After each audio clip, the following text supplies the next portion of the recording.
This is your only headphone warning. Say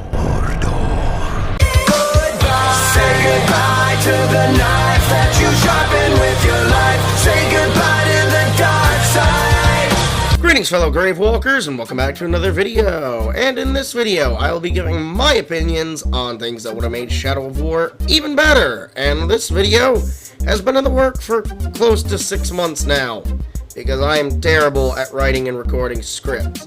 Also, not everything will be 100% lore accurate, because, let's be real here, Shadow of War and Shadow of Mordor already broke lore quite badly, so, I'm not really trying to stick too hard to it. So, let's get into it.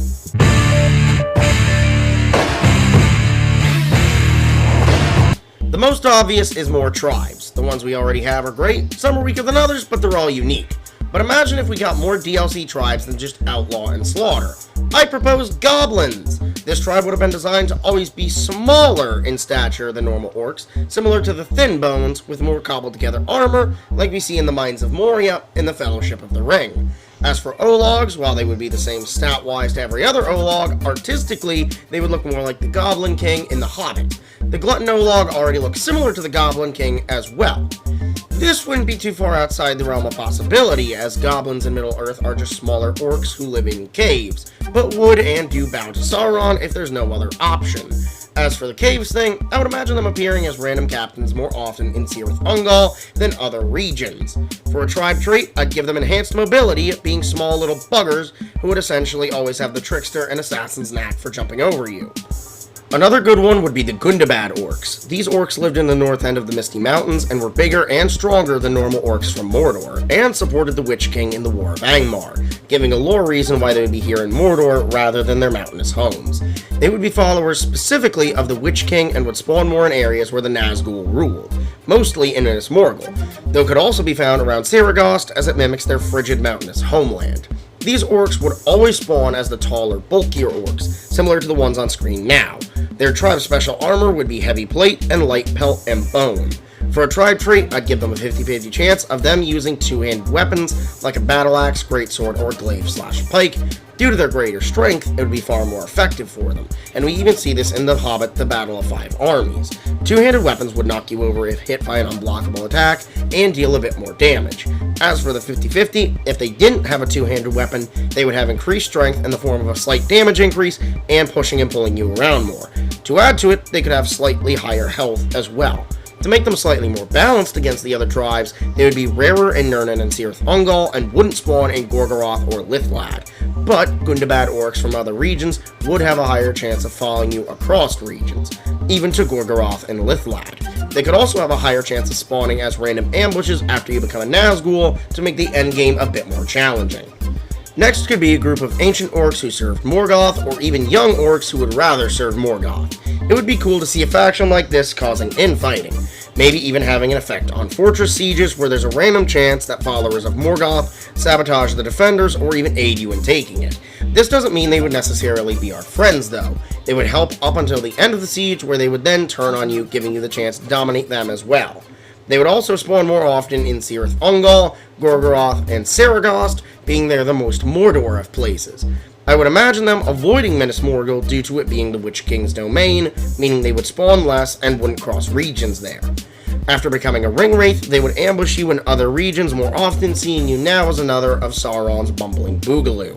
There could also be some that are willing to fight for you after a show of power, such as killing enough higher-level captains. They would ambush the player, but inform them that they're willing to give their services until their true master returns, since in the end, the Gravewalker is better than Sauron in their eyes, seeing you as weaker and easier to overthrow down the line. For a tribe trait, they would have Morgoth's Sight. This trait would give them a permanent immune to stealth, and they'd take less damage from wraith abilities like Elven Light, draining abilities, arrows, and Elven Rage/Ring Wraith. They would also be able to teleport like the Mystic tribe with their dagger. And lastly, a group who serves us immediately. Since followers from Shadow of Mordor could be transferred for a while, it would make sense that other orcs that were quote-unquote ours were already fighting with us. They would be encountered through random missions, more than likely an execution or standoff, similar to the tribal warbands with the Outlaw and Slaughter tribes, where the other captains have sussed them out for serving the Gravewalker and attempt to kill them. we would be able to jump in and help them. Assuming we win, they join us, since they're already dominated. If we lose or don't attend, it goes to cooldown. After 3 advancing times, it will be resolved, with some orcs dying and others fleeing. These orcs wouldn't be a new tribe, just a new mechanic.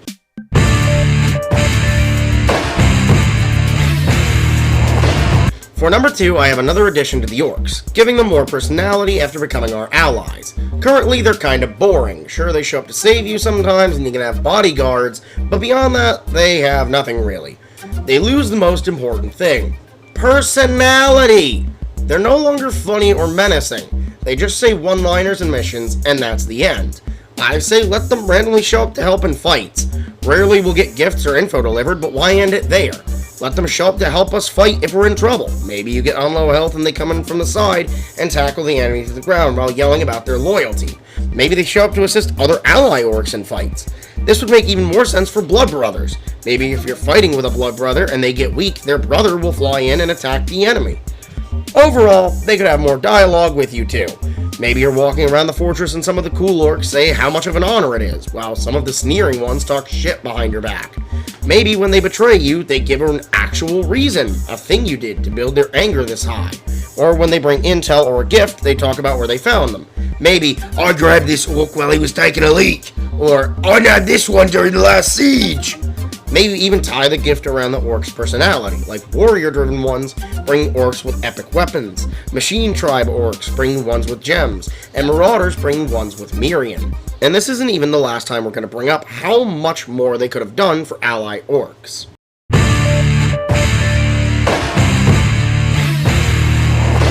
To continue adding to ally orcs, I have orc promotion and creation along with more varied positions. As it stands, we have 4 different ranks an ally orc can hold: bodyguard, captain, war chief, and overlord. These are very basic and practically take them off the map. War chiefs can't be sent on missions, though can be saviors, and overlords don't show up anywhere unless you've completely botched a siege defense. This is greatly disappointing in my opinion. I propose more intricate ranks. The standing ones can stay, but could have more supporting the pre-existing structure. Why not have war chiefs get challenged by other captains for their position? Possibly having an enemy in your fortress that could turn your war chiefs on you, or have a captain become a spy in your own fortress that you wouldn't know about unless you interrogate worms for intel. This could lead to you hunting down the spy or being led into a trap by them. I would also say seeing your overlord walking around the fortress, making sure everything is in order, would be a good addition, along with war chiefs wandering the regions, making sure everyone's behaving themselves. This war chief idea could lead to them getting captured and have multiple other possibilities happen. Maybe it's just an execution you have to stop, or maybe they have to fight another orc to prove themselves stronger, or maybe even them ambushing you. This could also be more ranks overall, like armorer orcs. Having an orc in this position would upgrade grunt armor and weapons, maybe a food orc or a recruitment orc who can increase the amount of grunts in your fortress. Overall, there are far more ranks that, could be made. And obviously, I'm throwing it into here, promoting grunt orcs to higher positions. Let's say a grunt kills a captain, maybe they automatically get promoted, assigned a name, tribe, title, and stats. Or you can choose to promote them to captain and choose their tribe and title, ones like warrior, warlord, killer, armorer, etc. This would make for a lot of fun. I also think it would have been cool if you could make captains leader of the outposts around the map. This could add even more potential. Another idea could be if a grunt kills a war chief, they get promoted to captain and become epic with a special title like War Chief's Bane. And lastly, the ability to fully customize an orc's armor, tribe, title, class, and more. This would undoubtedly be an endgame ability, getting your own VATs to create your own orcs like a custom character in a LEGO game. Swap the armor pieces like putting the machine chestplate on the Nameless One helmet and Warmonger gauntlets. This would be an extremely fun thing, even if just allowing cosmetic tribe and class choice.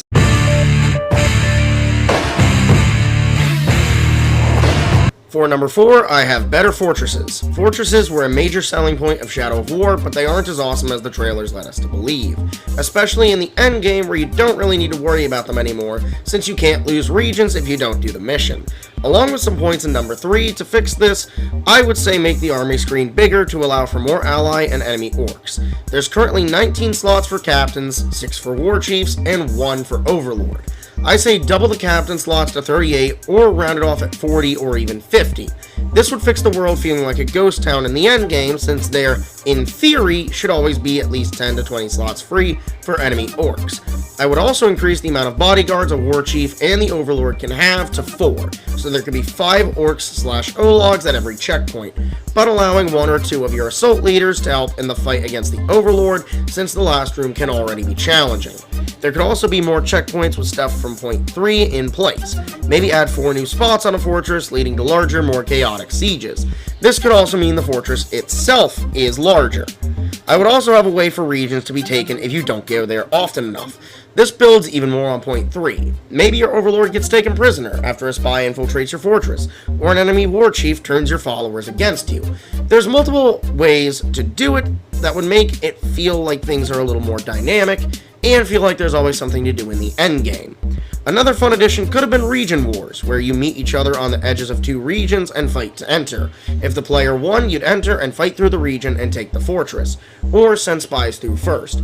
All around, better forts and regions would make the game feel way more impactful in the endgame.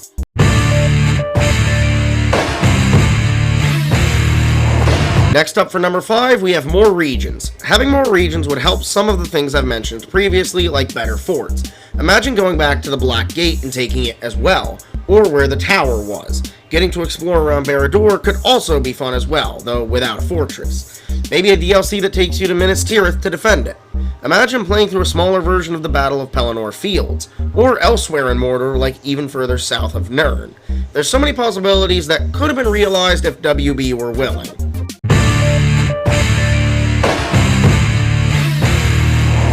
For number 6, we have Orcs multiclassing. While writing the script for the traits video, I realized how cool it would have been for Orcs to multiclass, taking some abilities from one class and adding them to another.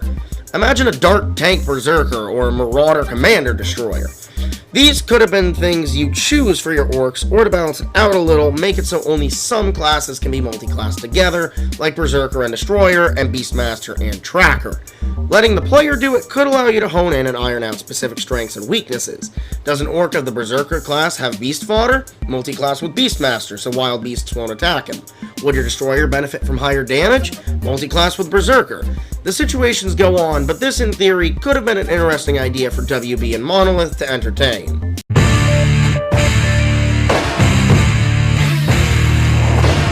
Next for number 7, we have Olog improvements, starting with ranged weapons. Ologs cannot become marksmen due to them always being melee, but since they already have the fire thrower and harpoon gun, why not a handheld ballista or cannon?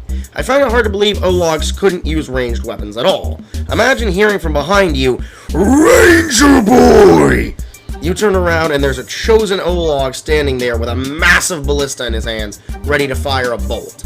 I also think Ologs could have done with other weapons like swords and axes. Imagine an Olog like the one at the end of Return of the King with a massive sword, or one with a giant axe ready to slam it into an orc's body and go straight through them. Ologs generally feel like they need more variety than just, "me big troll with club." And ones like the Stitch and Beast help with making them feel more unique, especially when a lot of Ologs boil down to big boy who batters you.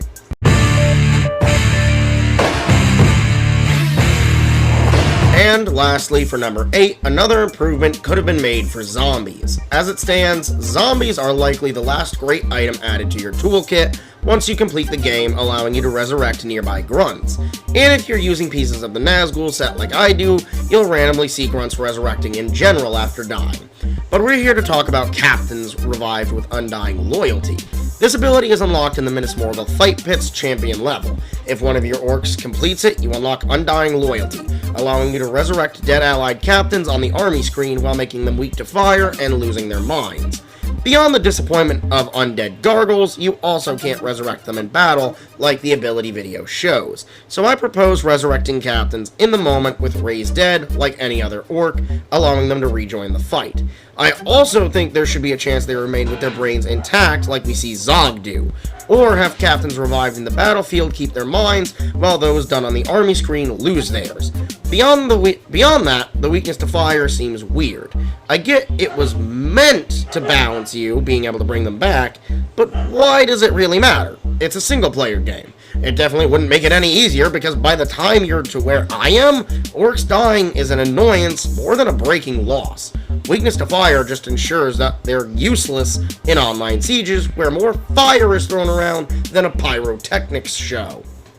So that brings us to the end of this video. I know most of it was about the orcs themselves, but with the Nemesis system being the selling point of the game, I feel like they really could have gotten even more. And you don't understand how much restraint it took to not say a sequel for number 8 and leave it at that. All around, the game is great how it is, and these are what-ifs, and I'm interested in what you think could have been added or done differently. And yes, loot boxes not being a thing from the start would definitely be up there too. So with that, if you did enjoy this video, don't forget to hit the like button down below, because it really helps me out and tells me you liked the video. And subscribe if you like what I do and want more of it. And with that, I will see you all next time. I also just want to pop in here at the end and say the art on screen now came from Deviant art, and the artists are linked in the description, because proper crediting is something I try to do. So there's those. Those are pretty cool. Especially the 2 Gundabad orcs.